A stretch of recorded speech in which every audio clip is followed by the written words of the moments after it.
ये बोर्ड मैं सबसे पहले अपने वीडियो जर्नी से दिखाना चाहूँगा कि इस बोर्ड की तरफ एक बार नज़र दौड़ाए, एक बार जनता को दिखाए कि ये तकरीबन 8-9 महीने से मलाड हाईवे पर सांतराम तालाब जानू भोई कंपाउंड में विकासक ओमकार बिल्डर द्वारा कुछ धोखाधड़ी का मामला सामने आया था।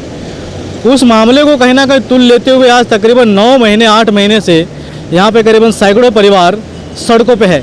उस समय बारिश का माहौल था, काफ़ी लोग परेशान थे उस समय, और आज पूरी ठंडी बीतने के बाद भी लोग इस हाईवे पर मौजूद है। मैं दिखाना चाहूँगा ये विकासक, या बात करते हैं महाराष्ट्र सरकार की, या बात करें देश के प्रधानमंत्री नरेंद्र मोदी की, घर बनाने का सपना लोगों को दिखाया जा रहा है। पास में ऊंची ऊंची इमारतें बनाई जा रही है, लोगों को विकास के नाम पे घर दिए जा रहे हैं, लेकिन वहीं ठगी का जो मामला आज तक शुरू है वो कहीं रुकता नजर नहीं आ रहा।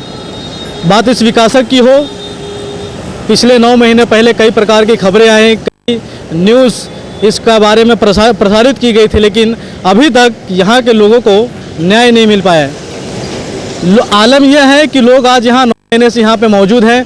लोगों ने लगभग घर का काम ही यही शुरू कर दिया है। मैं कुछ महिलाओं की तस्वीर आपको दिखा दूँ अपने वीडियो जर्नलिस्ट से। मैं निवेदन करूँ कि महिलाएं जो यहीं पर अब जो घर में जो छोटे मोटे काम किया करते थे, आज मजबूरन इस खुले आसमान के नीचे ये इस प्रकार के माल इमिटेशन के ज्वेलरीज के काम अब यहाँ करने के लिए मजबूर है। मैडम, सबसे पहले जानना चाहेंगे, कहीं ना कहीं घरों में सब काम हुआ करता था, क्या मजबूरी है कि आप सड़क के नीचे बना रहे हैं? हमारे पास एक पैसा भी नहीं है, ये काम करके हम लोग हमारा गुजारा चलाते हैं।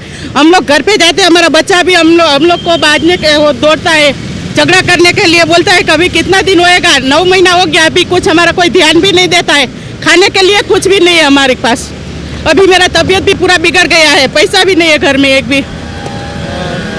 यानी कि अब ऐसा हो गया कि अब इसी छत के नीचे, खुले आसमान के नीचे यहाँ बैठने के लिए मजबूरी है।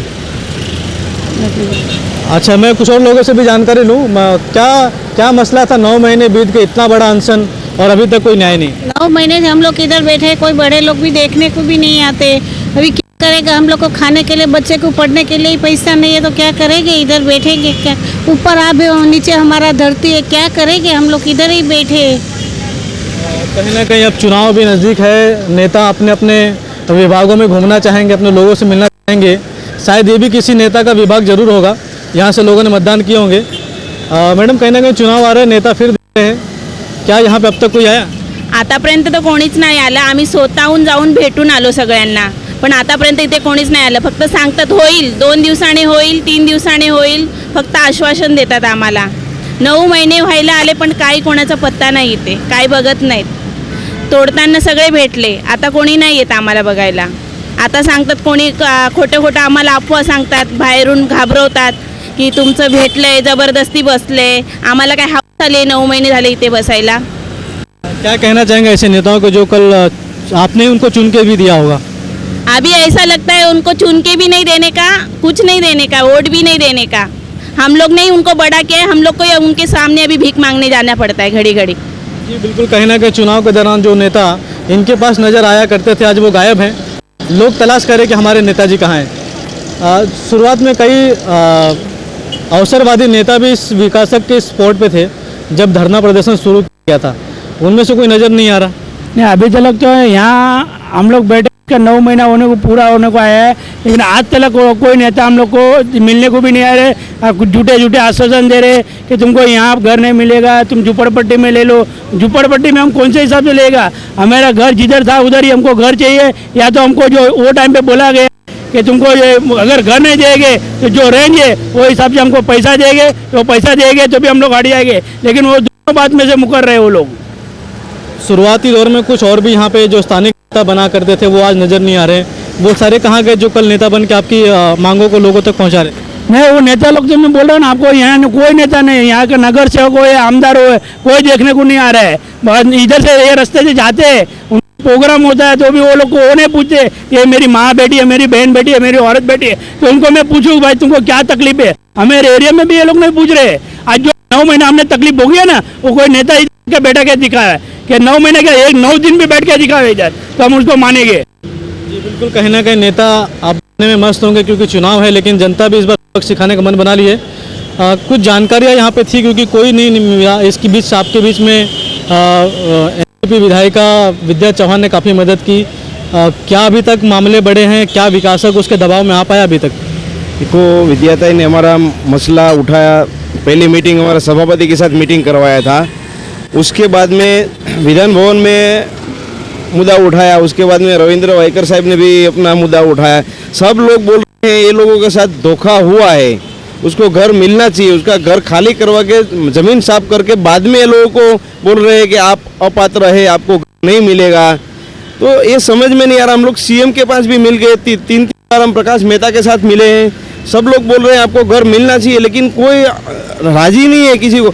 हमको तो ये मालूम ही नहीं है कि सरकार चल रही है, बिल्डर सरकार को चला रहा है। हम 9 महीने से ये हाईवे पर बैठे हैं, नेशनल हाईवे है, और ये हमको मालूम नहीं है कि हम लोग लोकशाही में जी रहे हैं।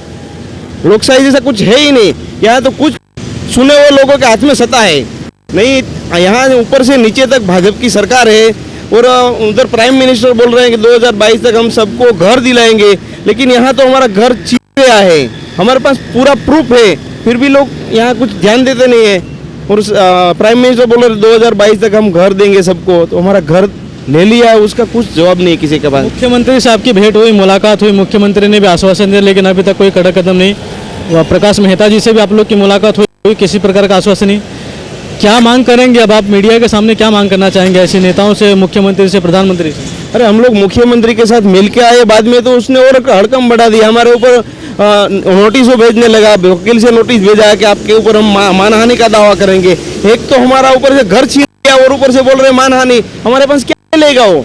हमारा घर था वो तो छीन लिया उसने, तो मानहानि ऊपर से टीएमसी वालों को भेज रहे हैं कि तुम्हारा बैनर उतारेंगे। हमारा बैनर में उसमें कुछ नहीं है, हम घर के लिए हम मांग रहे हैं, घर हक के लिए, तो बैनर उतारने के लिए तुला है। उधर पुलिस से नोटिस भिजवाता है। तो ऐसा सब प्रेशर बढ़ गया मुख्यमंत्री के मिलने के बाद। इसलिए ऐसा जब हम मुख्यमंत्री को मिल के आए, उसके बाद में तो लोग ने ज़्यादा हड़कम मचा दिया है। उधर से नोटिस भिजवाता है, उधर से नोटिस भिजवाता है। तो हमको समझ में नहीं आ रहा है कि ये लोगों को कुछ डर नहीं है सरकार से भी। कुल कितने घर थे, कितने परिवार अभी भी बेघर हैं? क्या इन कैटेगरी में एक मसला उठा है कि ऊपर के महालों का घर दिया नहीं जाता कानूनी दायरे के हिसाब से, सारे के हिसाब से, फिर भी उन्होंने एग्रीमेंट किया, रेंट दिया, कितने लोगों को घर भी दिया उसके बदले में?